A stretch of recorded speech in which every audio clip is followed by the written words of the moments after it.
78ാമത് സ്വാതന്ത്ര്യദിനാഘോഷ നിറവിൽ രാജ്യത്ത് മതേതര സിവിൽ കോഡ് അനിവാര്യമെന്ന് സ്വാതന്ത്ര്യദിന പ്രസംഗത്തിൽ പ്രധാനമന്ത്രി നരേന്ദ്രമോദി പറഞ്ഞു. മതേതര സിവിൽ കോഡിലൂടെ മാത്രമേ മതാടിസ്ഥാനത്തിലുള്ള വിവേചനത്തിൽ നിന്നും മുക്തമാകൂ. മതേതര സിവിൽ കോഡ് കാലത്തിന്റെ ആവശ്യമെന്നും പ്രധാനമന്ത്രി പറഞ്ഞു. अब समय की मांग है कि देश में एक सेकुलर सिविल कोड हो. हमने कम्युनल सिविल कोड में 75 साल बिताए हैं. अब हमें सेक्युलर सिविल कोड की तरफ जाना होगा और तब जाकर के देश में धर्म के आधार पर जो भेदभाव हो रहे हैं, सामान्य नागरिक को जो दूरी महसूस होती है, उससे हमें मुक्ति मिलेगी. പ്രകൃതി ദുരന്തങ്ങളിൽ ജീവൻ പൊലിഞ്ഞവരെ വേദനയോടെ അനുസ്മരിക്കുന്നുവെന്നും രാജ്യം അവർക്കൊപ്പം നിൽക്കുന്നുവെന്നും പ്രധാനമന്ത്രി പറഞ്ഞു. प्राकृतिक आपदा में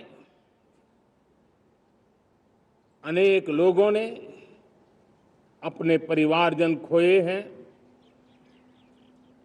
संपत्ति खोई है, राष्ट्र ने भी पारावार नुकसान भोगा है. मैं आज उन सब के प्रति अपनी संवेदना व्यक्त करता हूं और मैं उन्हें विश्वास दिलाता हूं कि यह देश इस संकट की घड़ी में उन सब के साथ खड़ा है. ലോകരാജ്യങ്ങൾ ഇന്ത്യയുടെ വളർച്ച ഉറ്റുനോക്കുന്നുവെന്നും 2047ഓടെ ഇന്ത്യ വികസിത രാജ്യമായി മാറുമെന്നും പ്രധാനമന്ത്രി. രാജ്യത്തിന്റെ സ്വന്തം ബഹിരാകാശ നിലയം യാഥാർത്ഥ്യമാക്കുമെന്നും പ്രധാനമന്ത്രി പറഞ്ഞു. 140 करोड़ देश कि मेरे नागरिक, 140 करोड़ मेरे परिवारजन अगर संकल्प लेकर के चल पड़ते हैं, एक दिशा निर्धारित करके चल पड़ते हैं, कदम से कदम मिलाकर, कंधे से कंधा मिलाकर अगर चल पड़ते हैं, हम 2047 विकसित भारत का लक्ष्य प्राप्त कर सकते हैं. अगर 40 करोड़ देशवासी अपने पुरुषार्थ से, अपने समर्पण से, अपने त्याग से, अपने बलिदान से आजादी दे सकते हैं, आजाद भारत बना सकते हैं, तो 140 करोड़ देशवासी उसी भाव से समृद्ध भारत भी बना सकते हैं. साथियों, आज ये समय है देश के लिए जीने की प्रतिबद्धता का. अगर देश के लिए मरने की प्रतिबद्धता आजादी दिला सकती है, तो देश के लिए जीने की प्रतिबद्धता समृद्ध भारत भी बना सकती है. രാധാകൃഷ്ണൻ ഡൽഹിയിൽ നിന്ന് കൂടുതൽ വിവരങ്ങളുമായി ചേരുന്നു.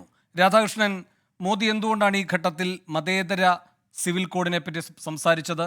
എന്താണ് മോദി ഉദ്ദേശിക്കുന്നത്?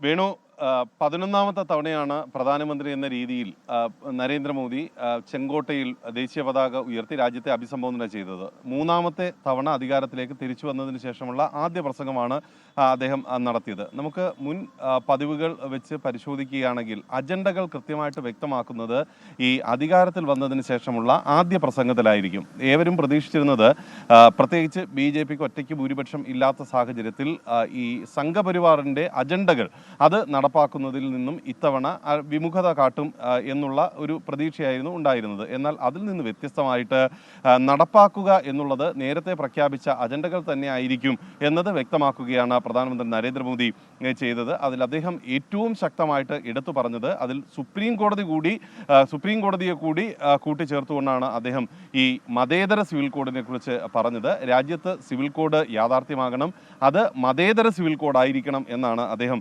വ്യക്തമാക്കിയത്. എങ്കിലേ രാജ്യത്ത് ഈ വ്യത്യസ്ത വിഭാഗങ്ങൾ തമ്മിലുള്ള ഭിന്നതയടക്കം ഇല്ലാതായി മാറൂ എന്നുള്ളതാണ് അദ്ദേഹം വ്യക്തമാക്കിയത്. നമുക്കറിയാവുന്നതുപോലെ തന്നെ BJP ഭരിക്കുന്ന സംസ്ഥാനങ്ങളിൽ ഈ UCCയുമായി ബന്ധപ്പെട്ടിട്ടുള്ള നടപടികൾ ഏതാണ്ട് നിയമ നിർമ്മാണ ഘട്ടത്തിലേക്ക് എത്തുകയാണ്. ഉത്തരാഖണ്ഡിൽ ഇതിനുള്ള നടപടികൾ ഏറ്റവും ആദ്യം പൂർത്തിയാകുന്ന വിധത്തിൽ, മാസങ്ങൾക്കുള്ളിൽ പൂർത്തിയാകുന്ന വിധത്തിലേക്ക് പോകും. അങ്ങനെയാണെന്നുണ്ടെങ്കിൽ നമുക്ക് ഇപ്പോഴനുമാനിക്കാൻ സാധിക്കുന്നത് ഈ മതേതര സിവിൽ കോഡ് എന്ന പേരിൽ കൂടുതൽ സംസ്ഥാനങ്ങൾ ഈ തുടർച്ചയായിട്ട് നിയമനിർമ്മാണം നടത്തുന്ന സാഹചര്യത്തിൽ ഒരു കേന്ദ്ര നിയമത്തിന് ഉള്ള സാധ്യതയാണ് ഇപ്പോൾ നമുക്ക് ഈ ഘട്ടത്തിൽ നിരീക്ഷിക്കാവുന്നത്. BJP യെ സംബന്ധിച്ച് ധ്രുവീകരണം വളരെ ശക്തമാകുന്ന വിധത്തിലുള്ള ഒരു സാഹചര്യം അവർക്ക് ഇതുവഴി രാഷ്ട്രീയമായിട്ട് പ്രതീക്ഷിക്കാനും കഴിയും. അങ്ങനെയാണെന്നുണ്ടെങ്കിൽ രാജ്യത്ത് മതേതര സിവിൽ കോഡ് എന്ന ആശയം മുന്നോട്ട് വെച്ച് ഒരു നിയമനിർമ്മാണം എന്ന ലക്ഷ്യത്തിലേക്ക് പ്രവർത്തിക്കുക. നിലവിലുള്ള സാഹചര്യത്തിൽ അത് പ്രതിപക്ഷ നിരയിൽ പോലും ഭിന്നതയുണ്ടാക്കും. പ്രത്യേകിച്ച് ശിവസേനയടക്കം ഉള്ള പാർട്ടികൾക്ക് ആ നിലപാടിൽ നിന്ന് വ്യത്യസ്തമായിട്ടുള്ള സമീപനം സ്വീകരിക്കും എന്ന പ്രതീക്ഷയും BJPക്ക് ഉണ്ട്. മഹാരാഷ്ട്ര തെരഞ്ഞെടുപ്പ് വരുന്നുണ്ട്, മറ്റു ചില സംസ്ഥാനങ്ങളിലെ തെരഞ്ഞെടുപ്പും വരുന്നുണ്ട്. അങ്ങനെയുള്ള ഘട്ടത്തിൽ ഈ മതേതര സിവിൽ കോഡ് വഖഫ് നിയമ ഭേദഗതിക്ക് പിന്നാലെ മതേതര സിവിൽ കോഡ് എന്ന ഒരു ആശയം കൊണ്ടുവരുന്നതോടുകൂടി ധ്രുവീകരണം എന്ന ലക്ഷ്യം അത് BJPക്ക് രാഷ്ട്രീയമായിട്ട് കൂടുതൽ ഗുണകരമാകുമെന്ന് അദ്ദേഹം കരുതുന്നു.